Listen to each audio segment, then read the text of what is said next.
Right. Tokwesa mose katemba ya Mwari. Haleluya. Noti Mwari wakanaka wakugonesa waita kuti mine susangane. Tifazana evangeli umambo wa Mwari wokwenda kudenga. Right. Na wewe kwenda kudenga ina wewe yakanaka. Mwari anosarudza vanhu vane vanoti aiwa izwai imi muri panyika. Ndine mukari wandinokupai wokuti mumbosano kunyengetera nekururamisa nzira dzenyu kuti mwana umambo wokupi? Haleluya. Anoenda kuenda pakati penyu ndiani? Ndianoenda kunotsva. Regai ndikubvunzei. Ane makore akawanda kupfuura vamwe vose muno ndiani? Haleluya. Ndiani ane makore akawanda kupfuura vose muno? Gogo makasita manganiko pabirthday renyu ratakanzwa? Rari rani? Oh. Toti gogo ndo ane makore akati akawanda naye. Right, inzwai? Makore ari kunzi akawanda dzimwe dzenguva pamwe ari kuma 40 something ari kuma 50 something naye. Tobata makore akada sei? Makore akawanda naye. Asi tarisai makore iwaya atararama iwaya. Toti kana kuti 50 years dzatararama idzi. Kuti upenyu hwatatirarama hwakanaka here apostle? Hausi kurwadza here? Uri kurwadza naye? Pachimwa chidiki chochi. Asi pane nhau inotaurwa kuti imi panguva yamuri kuti ndararama makore akawanda iwaya. Pane nhau yokurarama zvemakore akunda tararama mwana achitsva. Haleluya. Asi amuri kuti ari kunzi ari kurarama mwana asina vanhu vanhasi makore aya mashoma. Handiti? Asi Jehovha unoti pane zuru nezuru zvararamiwa. Haleluya. 400,000 years dzararamiwa nevanhu vaina Jesu Kristu. Asi pari kurarama vamwe vachirarama vari kuparadhiso. Pane vamwe vari vachirarama achitsva pa 400,000 ichi. Yes. Haleluya. Haleluya, haleluya. Saka isu kana chiti Jehovha upenyu hwanhasi hwatiomera zviro kwazvo dzimwe dzenguva pamwe mune makore 26 naye. Mwanza kuna kwangu. Asi upenyu hwakadii? Ndiani ungatenda kuti atsve kwe 5 minutes akabata zimbe. Totero varume ndai munoisa moto panze.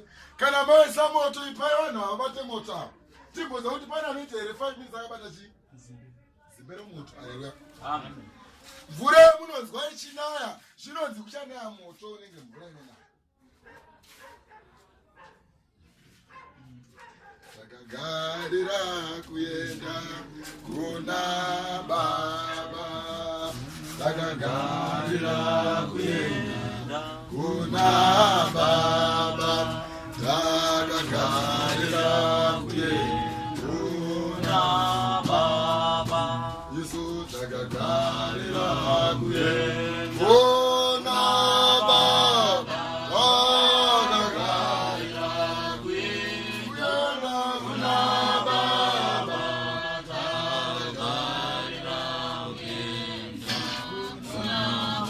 Jehovha tisapostoli panyika. Waiziva kuti panyika pane vanhu vakawanda. Asi vanhu zvavakawanda panyika vashoma vachatitevera. Iwe denga risina vazhinji. Haleluya. Ndanzwa muno muchiparidzwa evhangeri yechikara. Haleluya. Chikanzi kune nhau yechikara chichauya. Haleluya. Vamwe vachamanikidzwa kuti vanamata chikara. Haleluya. Asi vamwe vatanga kutonamata chikara vari muno. Haleluya. Vamwe vatanga nhasi kunamata chikara. Vanonzi haleluya vanoramba vanyererei. NaJehovha zvamati vatanga nhasi vamwe kutoshumira chikara tovazivawo sei. Vanonzi haleluya vanotipindi. Amen. What man? Amen. Izwai munzi vanoshumira Satani kana vari kumabhawa vanenge vachitamba sevasina kukwana nekuti vari muzvinhu zvisina kudiwa.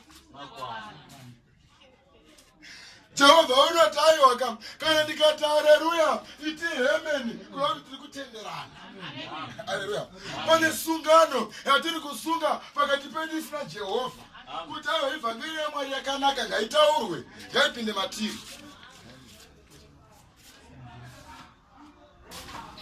Majudha vakamuroera vachiti zvapera Jesu ari mwana waMwari. Majudha vakamuroera vachiti zvapera Jesu ari mwana waMwari. Majudha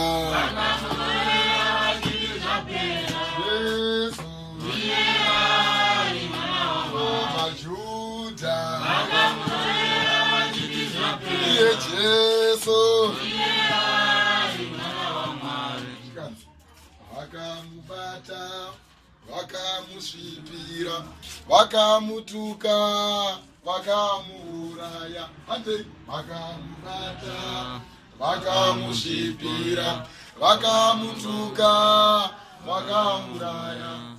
Haleluya. Majudha, Jesu, Majudha, Jesu. Handaakutomboza kuti kana nemumakereke majudha anotorimo. Haleluya. Handaakuziva kuti nemuimba yaMwari majudha haana kuperera mhiri kwamakungwa. Kana nemuimba yaMwari majudha ari chifuti atorimowo imomo. Haleluya. Vanoita makuhwa majudha. Haleluya. Vanotuka vamwe majudha. Vanonyeva vamwe majudha. Haleluya. Havadai hemeni majudha. Vari kufunga kumba majudha. Vari kufunga kuti ndichisvika nosvika ndigadza chiko nhasi pamba majudha mimbani. Majudha yejesu. Majudha yejesu. Akomana izoi chikara chinouya chinotaiwa Jehovha. Zvamunoti zvichaitika ndinozvitanga nhasi chaiye. Ndobva ndovaona zvangu vakarara muimba yaJehovha. Ndotaiwaona matachikara ishe. Haleluya. Kuti Jehovha chikara chauya chikabata musoro chikataiwa usanzwa. Haleluya. Ramba uti chitokodzera zvako. Haleluya. Nokuti uri muJudha. Haufaniri kuti uwane umambo. Haleluya. Zvino majudha yejesu.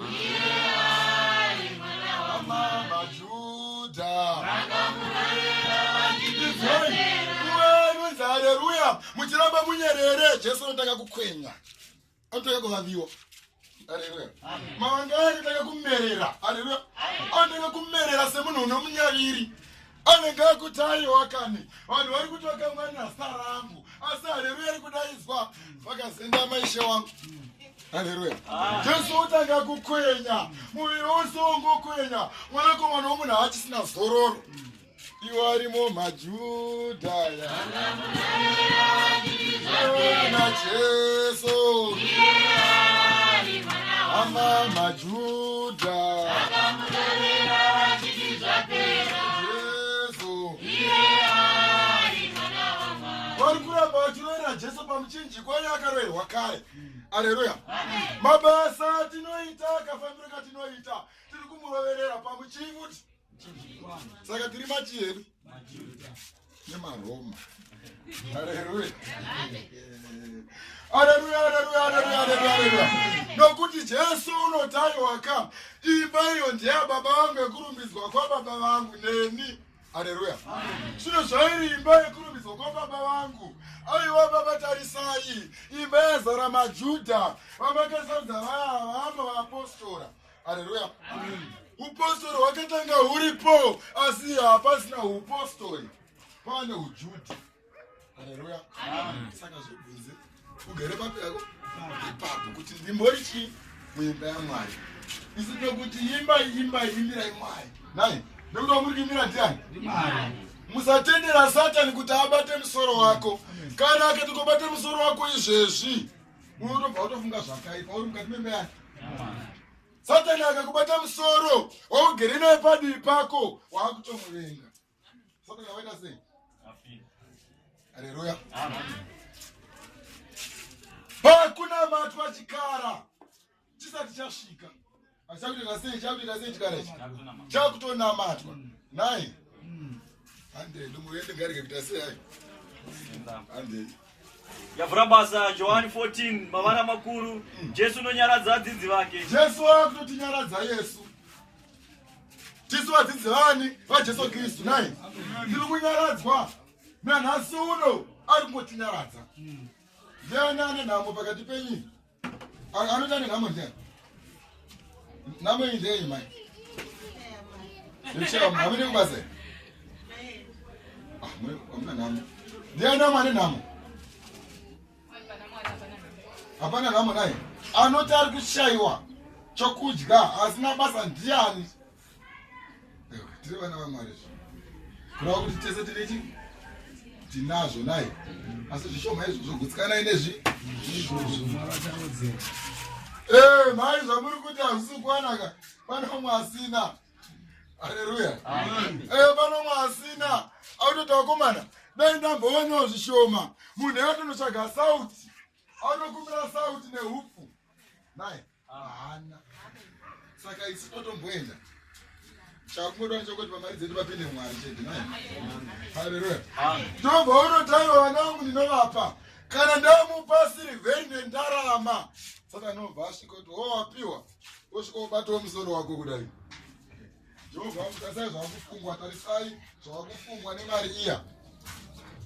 Kana vanga vari mukoma, mari iya yaakuitiwa zvepambi kunyika. Nai? Amen. Vaakuita zvechi?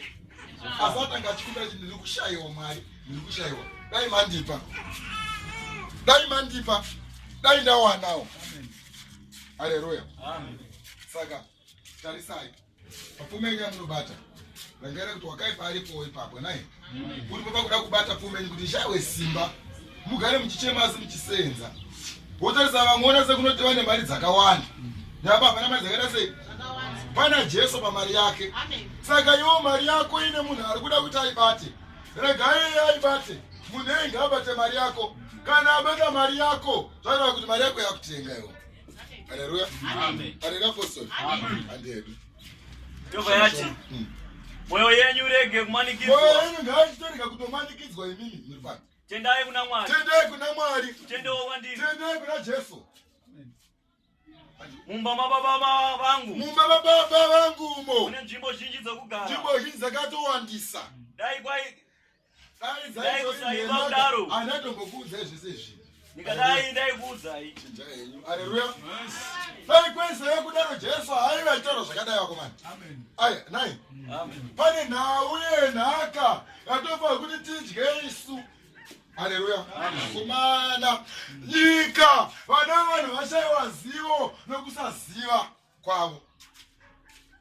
Dai nyika yaiona umambo huri kudenga vanhu vainamata. Asi Jehovha akati aiwa ini muchasungirira ndino achadya nhaka iyoyi yose. Regai nepokuudzai. Oya 1000 million panapa. Zvonzi toyafanira kuti pangowana nebaba vadyewo namaya vadyewo gogo havadyewo asi yauya pakati pani renyu muripo imi. Haleluya. Onai kuti mubayiro wawana wakawanda sei. Mubayiro wakaenda sei? Wakawanda. Asi wanga wauya kuti tese titese tikwane. Asi pakuwanda kwevanhu ikoko pane vaita sokuti ndo vakasarudzwa kuti vadye iyi nhaka iyi. Haleluya. Amen. Haungatori munhu wakwatembo womuisa kuanzou woti adye nhaka yekwanzou. Kwete. Haleluya. Zvino kana usina Jesu Kristu, iyo pfuma yochadyiwa nayo kwatembo chete. Haleluya. Amen. Saka pfuma yenhaka iri kudenga iyo yakagadzirwa yakawanda kuti munhu wese aiwane. Baba vachigadzira pfuma iri kudenga vaiti munhu wese ari panyika nevari kudenga vadye izvozvo. Haleluya. Asi vakabva vaona kuti aiwa kani. Pane vamwe vanhu nemwoyo mukukuto chateera Zedhekia Satani. Haleluya. Vacharasikirwa nayo. Mwero wavo uchienda kudzarechi moto. Pane nhau yataurwa pano yezvikara. Ndo yada kuita zoni yakunotsikira naye. Jesu vangotaura achiti inzwai. Kuba baba vangu nedzimba zhinji dzekugara. Akaenda kuti mukugadzirira ikare. Asingatinzwai. Pane mashoko okupedzisira. Pakutanga mukasanamata chikara. Zviro kwazvo munokwanisa kuenda kunogara dzimba dzakagadzirwa naJesu Kristu idzi. Naye dzatanga kuindisai. Munokwanisa kunodzigara. Kana mari kunamata chikara. Kana takuenda kuzvitakuenda mashoko kuti mashoko okupedzisira. Kureva kuti achanamata chikara ngaatochinamatisisa.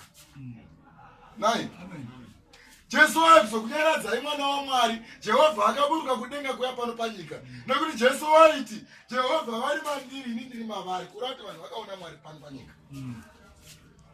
pane murume akanga akatendeka akazvarwa akakura nemi, asi murume uyu haigona kuti angodonha kubva kudenga. Ai murume akatongosvika otongodonha zvikanzi vaitongosvika nokutongomuuraya ipapo. Otosvika kuti ndiri mwana waMwari ndakadoka nhasi kubva kudenga. Hapana akanga achimira. Haleluya. Vaitomuuraya ipapo nokukasika. Jesu angadai ukatofa kare. Dare rekudenga rikati Jehovha, tarisai nyika iyi. Vanhu vari panyika ava vane mwoyo yakatoipa. Kana mukaita izvi. Nekuti Jesu anoti nyika isati yavambwa. Akanga ariko kare. Achifamba hake munjenjere moto, achifamba muzuva. Dare rekudenga rikati hazvingaiti kuti munhu angoenda akadaro. Regai atozvarwawo pamwe chete sezvavanoita vahedheni. Ngazvarwewo sevahedheni. Agokura netowana tovahedheni. Asi njere nezviri maari ndozvichasiyana nevana vevahedheni. Haleluya. Vakakura vose vakamuziva. Akaenda hanzi aitomboenda achimbonobatsira vana Josefa naMaria. Anga makapeni. Haleluya. Vachimuona Jesu mwana wa Josefa, Jesu mwana wa Josefa. Asi havana kuziva kuti zvavanoziva zviri machi zviri maari. Haleluya. Hapana afamba dzidzisi yatanga. Vakutanga kutya vakuru vachiti aiwa kana ko munhu unobva kupiko mwana wakadai. Zvavanodzisa zvanozwana kupi ari kuzwana kupiko. Zvinokomana. Toti mwana akaita seuyu agere apa. Akutosvika kuna kure. Akutosvika kana kuna baba vangu vari panapa. Akuvaudza mashoko akadzika. Ushamisika kuti uyu munhu uyu kuchikoro haana kuita sei? Haana kuenda, asi zvakutaura zvari kuzwana kupi. Zviri kubvepi. Havana kuziva kuti Jesu mwana waMwari. Haleluya. Murume uyu vakauya akazvininipisa, akazvarwa, asi ndiye aimboita mabasa ose makuru kare. Aitwa naMozisi naEriya, ndiye anga ari mweya mutsvene. Akaita mabasa makuru aishamisa, asi vanhu havaizviziva. Akazvarwa akakura navo, asi vakanga achifamba navo vakasarudza kuti vaapostora. Vamwe vacho vanga vasina kutenda, asi vaifamba naMwari. Asi vakazozviona aenda, zvikanzi Jesu vakusumuka vaakuenda. Vanoramba vakatarisa kudenga kwemazuva matatu. Ndozi denga dzinotumwa zoti tasamoni. Vanhu vakutongopenga ka. Vanga vangodai. Zvino kutanga vakadai. Vakangotarisa. Haleluya. Go. Inzwai. Jesu vakungoenda sanhasi nai. Mukuramba makata sei? Vakanga vachisimuka ari pano. Achidi? Achedi. Kusvika apinda mugore. Zvanga asikachaoni. Vanakomana vavanhu nekushayiwa zivo vakaramba vakangodai. Mwari vakurati mitsipa yevanhu ingatotyauka nai. Chakangotumba watu vanoti konai mwarume Garareya. Ko makamireko pano muchiri makatarisei. Uyu chirege kutarisa nezvake wadai waenda. Haleluya. Saka kuenda kwavamuona achiita ndokudzoka kwachaita sefuti ake kwaachatokuitai kwamuri. Haleluya. Saka zvino evhangeri yamuri kupiwa gamuchirai muigamuchiri muone umambo hwokudenga. Vanhu ngavanamate chokwadi namatai. Namatai Mwari kuguma kwenyika kunosvika.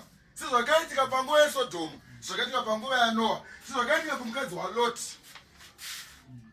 Zvino zvaitika pakuya kumwana kwavana vomunhu. Ivhangeri yaitoparidza vasinga vachinzwa. Hakuna munhu asingazive Mwari, hakusina pasingaziva shoko. Chidhakwa chinoziva kuti Mwari wangu. Chaseka bata hacho chi? Andezvino. Shandira magwaro yakumbiro anoparidza. Zvakazarurwa 22:6. Mavara makuru aripo mashoko ekupedzisira. Tokupe mashoko ekupedzisira.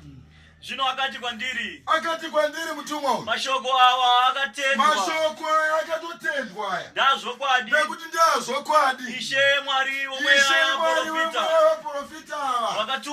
Wakatuma mutumwa wake. Mutumwa wake kuti aratidze varanda vake. Zvaakuda kuitwa. Zvinhu zvoda kuitwa. Zvoda kuti zviitwe panyika. Tarirai ini. Nokurumidza kuuya. Hatina here kuuya nevhangeri vanhu vaMwari. Vhangeri haina kuuya here vanhu vaMwari. Havasi kuparidza here vana baba ava. Nana amai havasi kuparidzawo here. Haleluya. Tukape kuti akatumachi. Tumeni. Sai papo Zvino akati kwandiri, mashoko awo angatendwa. Ndazvokwadi. Ishe Mwari wemweya yavaprofita wakatuma mutumwa wake kuti aratidze varanda vake zvinhu zvakuitwa. Akatuma mutumwa wake kuti aratidze varanda vake zvinhu zvakuda kuti zviite sei. Kureva kuti vaparidzi vari kuparidzira evhangeri vanenge vatotumwa naMwari. Haleluya. Vaparidzi vanokupara evhangeri kungava kurwadzano rwana amai. Chengetai zvamunodzidziswa. Haleluya. Ratidzwai zvinodikanwa naMwari zvinoda kuti zviitwe. Haleluya. Jehovha anokumbidza kuita sei? Tarirai. Tarirai. Nokurumidza kuuya. Jehovha anokumbidza kuuya. Unochengeta mashoko ari kuchengeta mashoko ekuprofita kwebhuku iyi wakatoropafadza. Haleluya. Vana Bhebhe asumuzai tione.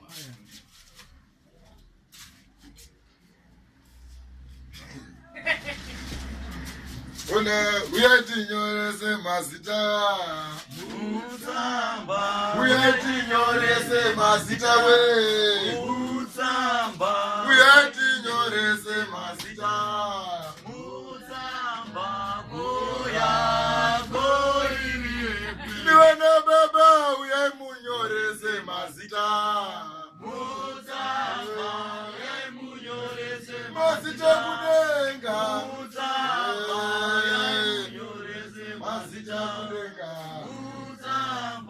goya goiri. Imi vana mai vangu uyai munyorese mazita ya mutsamba. Uyai munyorese mazita kudenga uyai munyorese mazita anonakidzai baba vanongoti dzondodzo maziso vachingoshandira pasina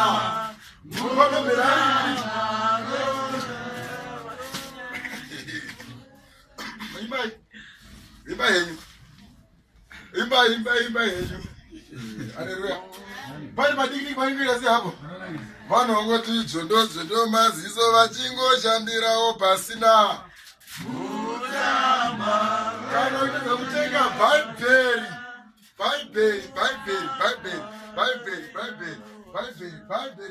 Bible. Musangoti dzondodzo maziso muchingoshandirawo pasina. Musangoshandirawo pasina. Musangoshandirawo pasina kudenga. Jehovha watochinja misheni dzavo kudenga. Vakutongotaiwa pane misheni enda kutonomhanya nayo. Mhanya patemberi yeJerusarema umbonoti utoriwa nemabhaibheri.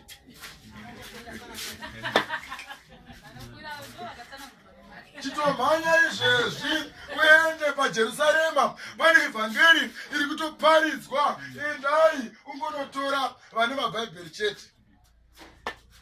Nekuti hamuna kuziva kuti ndabvunzirei ichiti asingashandi ndiani. Manakidza kuti vana vamakaisa maoko enyu pasi kuti mese moita sei. Kureva kuti 100 rand iri kushayikwa here. Vachingoti dzoro masashandira manje yapo pasina. Haleluya. Ndabvunza ndikati ndiani asina basa apo basa pano. Maramba makaisa muzoro enyu bachi kurati mabasa ari chia kumabhaibheri ari.